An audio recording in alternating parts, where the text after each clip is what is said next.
ഇന്നത്തെ എൻ്റെ ഈ വീഡിയോ എൻ്റെ അച്ഛമ്മൻ്റെ റൂമും അതുപോലെ തന്നെ റൂമിൽ എന്തൊക്കെ സാധനങ്ങളുണ്ട് നോക്കുന്നതാണ്. ഈ ഉറങ്ങണ അച്ഛനാണെങ്കിലും അമ്മയാണെങ്കിലും അച്ഛൻ്റെ മുറിയിൽ അധികം കയറി പെരുമാറുന്ന അച്ഛമ്മയ്ക്ക് ഇഷ്ടമല്ല. എന്നെയാണ് അച്ഛമ്മയ്ക്ക് വലിയ കാര്യം. അപ്പൊ വീഡിയോ തുടങ്ങാം. ഈ കാണുന്നതാണ് അച്ഛമ്മൻ്റെ റൂം. എൻ്റെ അച്ഛമ്മ കുറച്ച് വ്യത്യസ്തമായിട്ടുള്ള ആളാണ് കേട്ടോ. കാരണം എല്ലാവരും കുളിക്കാനും വെള്ളം പിടിക്കാനൊക്കെ യൂസ് ചെയ്യുന്ന ബക്കറ്റൊക്കെ വീടിന്റെ വെളിയിലും കുളിമുറിയിലൊക്കെ ആയിരിക്കും വെക്കുക. എൻ്റെ അച്ഛമ്മ കുളിക്കാനും എല്ലാത്തിനും യൂസ് ചെയ്യുന്ന ബക്കറ്റ് ആവശ്യം കഴിഞ്ഞാൽ റൂമിൽ കൊണ്ടുവന്ന് വെക്കും. സോപ്പ് അടക്കം റൂമിലാണ് കൊണ്ടുവന്ന് വെക്കുക. ഇതൊക്കെ എന്തിനാ റൂമിൽ വെക്കുന്നത് ചോദിച്ചാൽ എൻ്റെ സാധനങ്ങൾ എപ്പോഴും എനിക്ക് കാണണം എന്ന് പറയും. പിന്നുള്ള ടേബിളിൽ കുറച്ച് മരുന്ന് ഡപ്പയും കുറച്ച് കവറുകളിൽ എന്തൊക്കെയുണ്ട് നോക്കിയെന്ന് പറഞ്ഞാൽ ആദ്യം അച്ഛമ്മ പുറത്തേക്ക് കയറുന്ന ഒരു ചെരുപ്പാണ് കവറിൽ കെട്ടി വെച്ചിരിക്കുന്നത്. ചോദിച്ചു എന്ന് പറഞ്ഞാൽ കേട് വരാണ്ടിരിക്കാനാണ് കവറിൽ കെട്ടി വെച്ചിരിക്കുന്നത് എന്ന് പറയും. എടുത്തു വെച്ച് ചെരുപ്പിന് പൂപ്പല് വരെ. പിന്നെ 2 പേപ്പർ കിട്ടിയപ്പോൾ എന്തിനാണ് ഇത് ചോദിച്ചപ്പോൾ പൽപ്പൊടി ആ പേപ്പറിൽ കൊട്ടിയിട്ട് അതിൽ കൈമുക്കിയിട്ടാണ് അത്ര പല്ല് തേക്കുക. എല്ലാ ദിവസവും പല്ല് തേക്കണ പൽപ്പൊടിയും കവറിൽ കെട്ടിയിട്ടാണ് അച്ഛമ്മ എടുത്ത് വെക്കുക. ഇനി കുറച്ച് മെയിൻ ആയിട്ടുള്ള കാര്യങ്ങൾ കാണിച്ചു തരാം. പിന്നെ കട്ടിലിന്റെ ഒരറ്റത്ത് 2 തുണിയും കൊണ്ട് ഇതുപോലെ കെട്ടിയിട്ടുണ്ടാവും. അതെന്തിനാ ചോദിച്ചു എന്ന് പറഞ്ഞാൽ അതുകൊണ്ട് ഇപ്പം ആർക്കും ശല്യമൊന്നും ഇല്ലല്ലോ, അതവിടെ ഇരിക്കട്ടെ എന്ന് പറയും. പിന്നെ അച്ഛമ്മന്റെ കട്ടിലിന്റെ അടിയിൽ ജാമുവിന്റെ കാലത്ത് ഒരു പെട്ടിയുണ്ട്. ഇപ്പൊ ആ പെട്ടിയാണ് നോക്കാൻ പോണേ. എന്റെ വീട്ടുകാരൊന്നും ഈ പെട്ടി തൊടുപോലും ചെയ്തിട്ടുണ്ടാവില്ല. അങ്ങനെ ആ പെട്ടി വെളിയിൽ കൊണ്ടുവന്ന് തുറന്നു നോക്കിയപ്പോൾ കുറെ കവറുകളും കുറെ സാധനങ്ങളും. ഒരു കവർ എടുത്ത് നോക്കിയപ്പോൾ പണ്ട് കാലത്തെ ഒരുപാട് പൈസകൾ. ഇതൊക്കെ ഏത് കാലത്തുള്ള പൈസകളാണ് ആവപ്പ. പിന്നെ പഴയ പൂട്ടും അതുപോലെ തന്നെ കോളാമ്പിന്റെ ഭാഗങ്ങളും. അച്ഛമ്മ മറ്റുള്ളവരിനോടുള്ള ദേഷ്യം കോളാമ്പിന്റെ ഇലയാണ് തീർക്കുക. അതുകൊണ്ട് നിലത്തൂത്തി കോളാമ്പിന്റെ പൊട്ടിയ ഭാഗങ്ങൾ എടുത്തു വെച്ചിരിക്കുകയാണ് അച്ഛമ്മ. പിന്നെ ഈ കവർ എടുത്തപ്പോൾ അതൊന്നും എടുക്കണ്ട, അതൊന്നും അവിടെയും കളയണ്ടെന്ന് പറഞ്ഞു.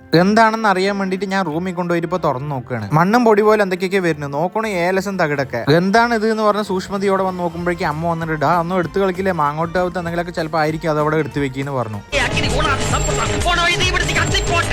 അടിപൊളി. ഇനി പെട്ടി നോക്കിയാൽ ശരിയാവില്ല എന്ന് പറഞ്ഞാൽ അങ്ങനെ അടച്ചു വെക്കുകയാണ്. പിന്നെ ഈ അലമാര തുറന്നു പറഞ്ഞാൽ പ്രത്യേകിച്ചിട്ടൊന്നുമില്ല, കുറച്ച് പായയും തുണിയും അത്ര തന്നെ ഉള്ളൂ. പിന്നെ അച്ഛമ്മ പൈസ വെക്കുന്ന സ്ഥലങ്ങൾ നോക്കിയപ്പോൾ കിടക്കണ ഒരു 500 രൂപ നോട്ട് നിരോധിച്ചത്. അച്ഛമ്മ വർഷങ്ങളായി വീടിന്റെ വെളിക്ക് ഇറങ്ങിയിട്ട് ഇനി 500 രൂപ നോട്ട് നിരോധിച്ചതൊന്നും അറിഞ്ഞിട്ടില്ല തോന്നുന്നു, പാവം. പിന്നെ എന്റെ ചെറുപ്പം തൊട്ടേ കാണുന്ന നീല ചെയറിൽ ഇരിക്കുന്ന ഈ അച്ഛമ്മ ഒരു സംഭവം തന്നെയാണ്. എല്ലാം ഈ വീഡിയോ പറഞ്ഞാൽ തീരില്ല. ഒഴിവുപോലെ മറ്റൊരു വീഡിയോ ആയിട്ട് വരാം.